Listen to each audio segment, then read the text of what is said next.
Welcome to Garage Sales Unhinged. Where the characters are as quirky as the finds. I'm Julie. And I'm Jake.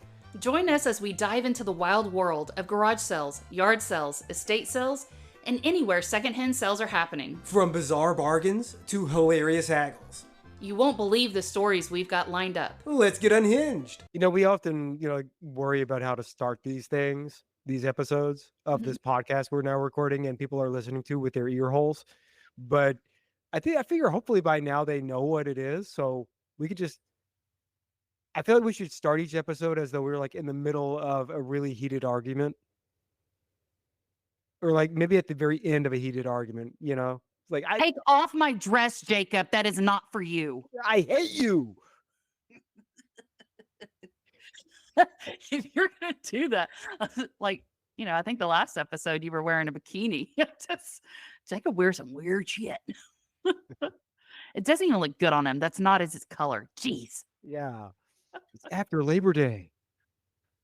I mean, I feel like we're now, so we're in the third season, solidly in the third season, episode 2 of third season. And I feel like we're seasoned pros. Like, I feel like we are now podcast veterans. Oh, I wonder if we get like an AARP membership for being a podcast. Do I get a discount anywhere for being a podcast veteran? what are the benefits of this? I haven't seen any yet. Yeah, there's not any. We Yeah. can make them There's up. no preferred parking.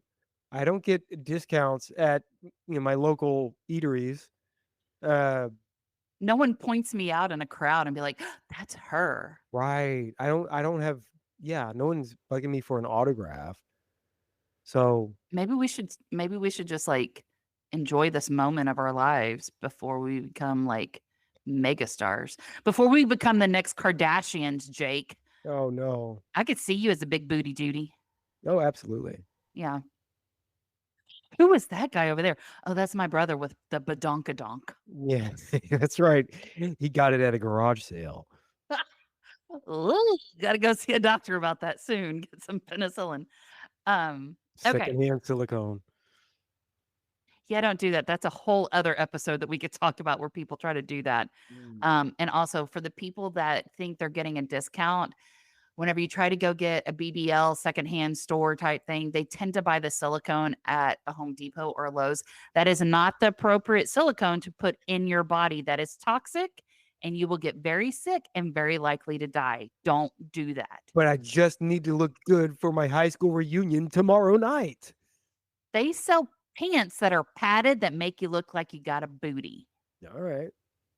Also, booty's a funny word. I feel like you were well prepared for today's episode. It is called, part of the name of the podcast is called Unhinged. And I tend to live up to that. That's fair. People should know what they're getting into. Yeah. Okay, Jake, I'm going to give you 3 clues as to what we're talking about today. Okay. All right. Swap meet. Swap meet. Yep. That doesn't help. Again, that's like essentially what we talk about, that kind of thing all the time. But okay, maybe I'll get further with the other 2. What are they? Okay. The second clue is Jeff Martin. Jeff Martin. Yep. Is that a name I should know? I don't know. I don't know your life. Okay. Is this a famous person? I don't know what your definition of famous is. Okay. Maybe the third one will work for me. Let's hope so. What is it? The third clue is the Beatles story arc. I have no idea. Help me out. Did somebody find, like, at the swap meet, did they find the 6th Beatle? You might kick yourself when I tell you what we're talking about today. We are talking about season 5, episode 1 of The Simpsons. Oh, yes. Jeff Martin was the writer. Yes. I love that episode. Yeah. So for those that are not caught up on their Simpson trivia, this episode aired in 1993. It was called Homer's Barbershop Quartet. And the episode starts off with the Springfield swap meet. Yes, one of the better episodes of The Simpsons during the golden era of The Simpsons. I'm very much one of those like annoying purists about that fact of the show. I know it's still on. I know people say it's still good, but it the history stopped at like season 13. Yeah, I would have to agree with you on that one. Um, I was actually looking. So Jeff Martin also went to Harvard. Also wrote for their um newspaper there. What's it called? The Lampoon. Mhm. And who do you want to tell everybody who else wrote for The Simpsons and also went to Harvard and also wrote for the Lampoon? Um, well, Conan O'Brien Yep. and oh man, there and others. Etc. But yeah, no, the Simpsons writers' room was a bunch, not entirely, but a bunch of Ivy League guys that were, way smart, and it was just a kind of a magical moment. And honestly, it was kind of a I don't know. I'm not sure how much like Simpsons lore I should bring into this, but the show was doing things that hadn't been done with animated medium, and certainly like the idea of an animated show for adults was fairly, new at the time. So yeah, like you had Conan and company in there, like learning how comedy worked. As they were well established and knew their stuff, but they were figuring out how it worked in that particular medium. Yep. Uh, Very, very cool. And this is a very, very good episode. Why have you brought this nostalgia bomb upon me? Because I watched it right before we started recording. Okay. Again, for anyone that is new to the podcast, I do not do any research before coming on. So I was watching TV while I was eating lunch and I was like, and that episode came on. And again, it's such a good episode and that it's a very small part of the episode where they're at the swap meet. But some of the stuff that they were going after, I'm like, oh, that's kind of funny. Also, with this episode that came out in 1993, and I'm laughing at it, there's so many jokes that today's generation would not get. Like, they were making jokes about Bob Hope at the time Bob Hope was still Yeah. alive. They were making George Harrison actually did he was a guest voice actor for that episode. He played himself. I was like, "Oh my god, this is so cool." Right. Um, but then I say I didn't do any research. I did a very quick Google search about well, actually, I asked my AI to tell me more about the episode. Um, and the whole episode is the story arc of the Beatles story. So Homer Simpson, okay, let's tell everyone what this episode is, right? The Simpsons family is at the local Springfield swap meet. The kids come across a vinyl record player section and they find a vinyl record that has their dad's face on it with some of the other characters from the show. And they were in a barbershop quartet and Homer all like they won a Grammy and like all this stuff.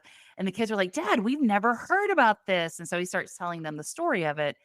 And it's essentially the Beatles story in this episode. And I was as I was learning more about how this episode came to be, the idea for the episode actually came in season 4. And so this is why it's episode 1 of season 5 of The Simpsons. And they were like, "Hey, wouldn't it be cool if we told the Beatles story and it's Homer and Apu and Barney And and Principal Skinner, Principal Skinner." and And briefly Chief Wiggum. right. And so anyways, it was kind of interesting and I was like, "Oh, that was such a good show." Are you planning a garage sale, yard sale, or estate sale and need some help? Look no further than Garage Sale Supply. They provide top-notch resources and expert advice to help you host the perfect sale. From pricing tips to promotional strategies, they've got you covered. Visit GarageSaleSupply.com and make your next sale a success.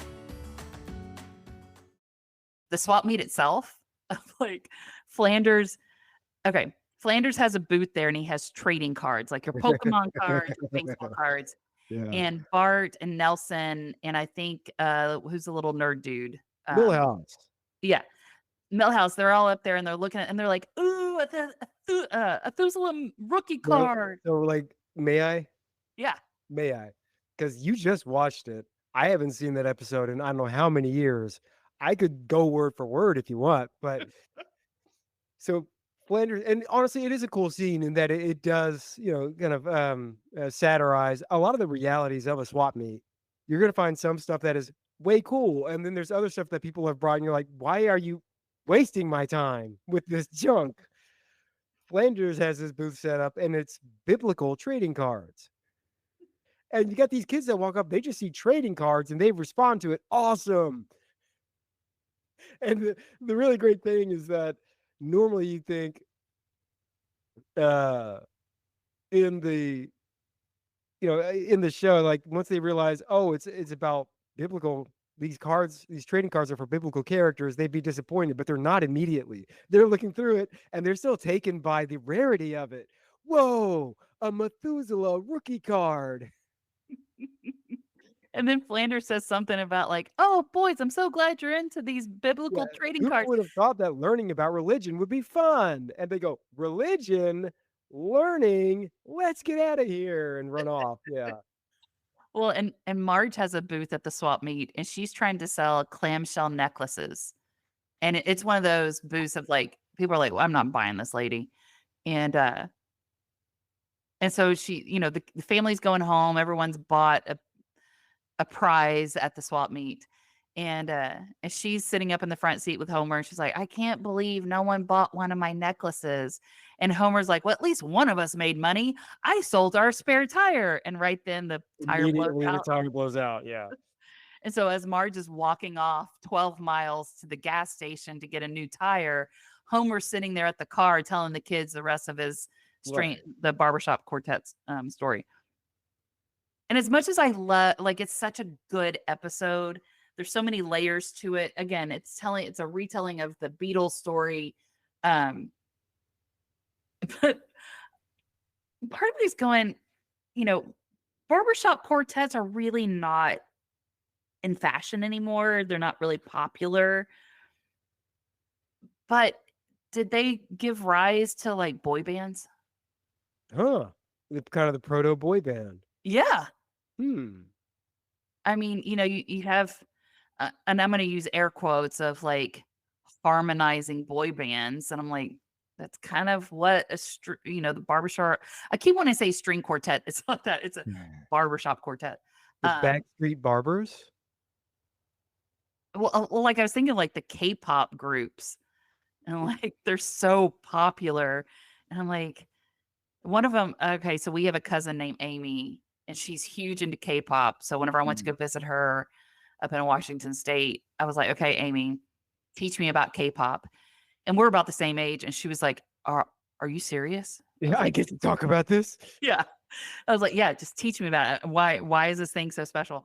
And she showed me a video of one of them, and the whole song is just about Jaggy no, sorry, Jaggy, uh, baggy jeans, Okay. and if you ever watch the music video of it, it's like the super baggy jeans, and then it's a green screen, and it's just the baggy jeans Just dancing, answering. Oh, sweet. but it's also a really catchy tune, so sometimes I sing baggy jeans. I Uh, can't fault Amy too much because, like, you described her being excited that she can finally, talk about your K-pop groups. I had the same reaction like 5 minutes ago when you brought up a Simpsons episode. It's like, yes, finally, I've been training for this. it was also one of those things, like, again, it's a TV show, but also how local swap meets tend to happen. It's everyone from the community goes out and like you're essentially buying things from your next door neighbor.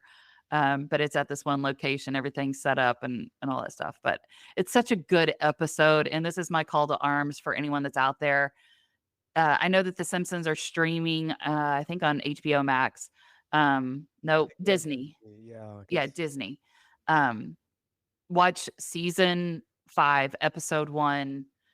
Homer's Barbershop Quartet, and it's such a good episode. So also I wanted to give some love and a shout out to Jeff Martin for writing it, because I another episode that we love is the monorail episode that Mhm, did win an Emmy. Conan O'Brien wrote mhm. that one. But again, like, kudos. It was, and I know these guys are like, I wrote that, 30 years ago, but I'm like, chef's kiss. It's beautiful. I love it. And for those, and I bet kids these days are probably studying the Beatles in history class. It's a fun way to learn some music history. So, You're right. That would be a good way to kinda sum up a lot of the kind of the highlights of the Beatles' journey. I mean, they fit in Yoko Ono into the episode yeah. as well, which is pretty cool. And also, like, hey, kids, watch the episode, then go ask your grandparents of like, hey, what parts of this is actually the Beatles story versus like they added Yeah, it into the episode. separate fact from fiction, a little bit of media literacy for you. Are you a Beatles fan? Um, I'm not like, I like some of their songs, but I don't know Beatles trivia. I Yeah. don't have a poster of them up on my bedroom wall. No. Like, same. I'm like, I know of it. I know if I heard some of their, like, their standard set of songs, like, "Oh, yeah, that's the Beatles." But honestly, it wasn't until it's, like, not long ago, I always thought I didn't realize how,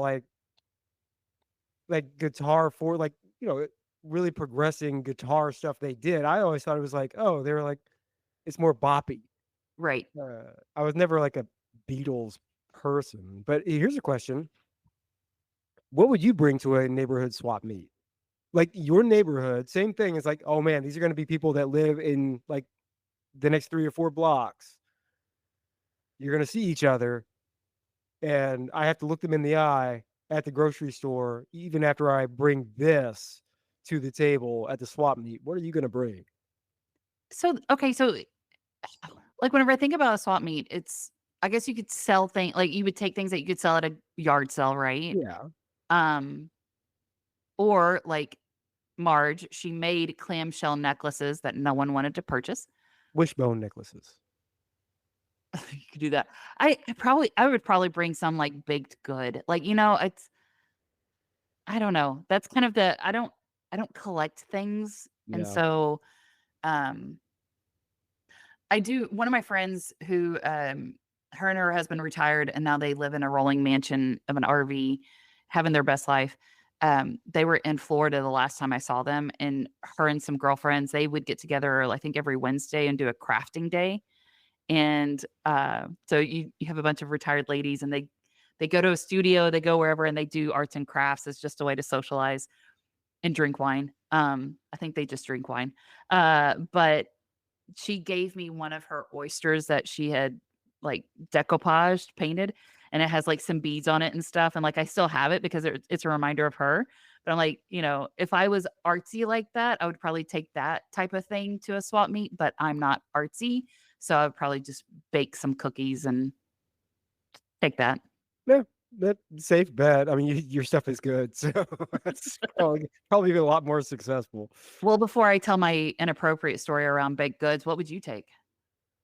Probably some, frog-themed things that have piled up over the years. Some But I have so many more to give frog-themed you. gifts that Julie at at some point in life decided, "Hey, every birthday or Christmas, I'm giving Jake some kind of frog thing, a frog figurine or picture or something like that." It was a good bit. So maybe some of those. Cool, because 'cause you're gonna have more coming. Yeah. Um, so I had lunch with a, past coworker this last week, and I haven't been at that, firm for over 13 years, and she said that I'm still known there as the person who tried to poison somebody. Oh, sweet. That's what you wanna be known for. What you got it? What's that? So, there was a person that worked at this firm who made everyone's life hell, and, she was diabetic, and she had no willpower, and I would bring in freshly homemade baked goods, and I had a spreadsheet of all the ingredients that was in it and the quantities, and she would eat it, and then she'd have to call out sick. And sometimes she would call out for a day or 2 days or 3 days, and so I started keeping track of, well, she ate this thing and how long did she call out sick? And if it was a 3-day bender, then I'm like, "Oh, I'll take that more often." So Wow. I like, there was everything in it was delicious and, like, everyone's grandma had made this thing before, um, but I was like, "Hey, this is what happens whenever someone wants to just be a horrible person in the office. I'm gonna kill you with kindness, literally." Man, that's I hope you like added that to your resume. I mean, that's a pretty good bullet. So the That's the next way like I improved office morale. Don't so the ask next how. Don't no follow-ups. no, the next company I went to, they hired me my first week there. They're like, "Yeah, Julie, you can bring baked goods to the office." It was a bunch of guys. And I was like, and I'm coming into my feminist moment. I'm going, absolutely not. I'm Yeah. not doing that. And so I was like, instead of saying no, I just told them the story of how I kept the spreadsheet and, try to get this diabetic person to call out sick all the time. And they're like, "Oh, you don't need to bring anything." I was like, "Okay, cool." That's great. Uh, anyway, I wanted to celebrate the Simpsons episode and such a good story. Thanks, Jeff Martin. And folks, go out, stream it on Disney Plus, season 5, episode 1. Enjoy. Oh, John Schwartzwelder. That's the other one. Okay. I just wanted to get that in there. The other writer. Who was-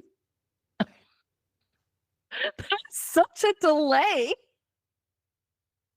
What was he from? He was on the writing team. But like, did he write a specific episode that you love? Yes. I'm You know blanking right now. Yeah. Uh, I just but- want to throw that out there so that no one listening be like question my street cred. Uh, I'm OG Simpsons fan. So Schwartzwelder represent. I don't think people realize that The Simpsons, I think, actually babysitted us a few times. Oh, absolutely. Yeah. It was the one way that mom and dad could get us to be quiet is put us in front of the TV. You know what? You're right. That was like when I was the most malleable. It was like they're like 6:30 on Thursday evenings. Like exactly where I'm gonna be. Good times. Anyway, that's this week's episode. Wanted to share that. Cool. Thank you. Thank you. Okay, now I'm reeling. Now I'm gonna go dial it up. Thank you. Great. See you next week, folks. Bye.